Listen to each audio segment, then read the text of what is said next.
War 2 trailer చూసాక నా feeling చెప్పాలంటే ట్రైలర్ నాకు చాలా బాగా నచ్చింది.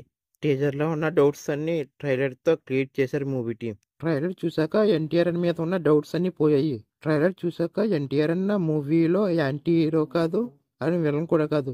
మూవీలో ఎన్టీఆర్ అన్న హృతిక్ రోషన్ ఇద్దరు హీరోలని అర్థమవుతుంది. ఇప్పటి వరకు చాలా భయాలు ఉండేవి.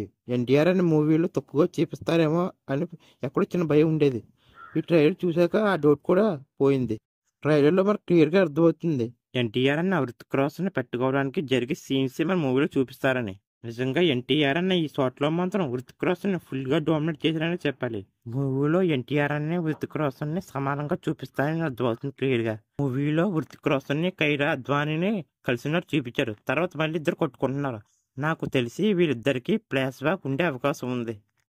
ఫ్లాష్ బ్యాక్ లో వీళ్ళిద్దరి మధ్య జరిగే కొన్ని సీన్స్ మూవీలో చూపించవచ్చు. ఈ మూవీ కూడా ప్లస్ అవ్వచ్చు. ట్రైలర్ లో టీజర్ లో ఎన్టీఆర్ అన్న హృతిక్ రోషన్ ఒక మంచి ఏరియాలో కొట్టుకున్నట్టు చూపించారు. అయితే ఇదే ఫైట్ క్లైమాక్స్ లో ఉండొచ్చు.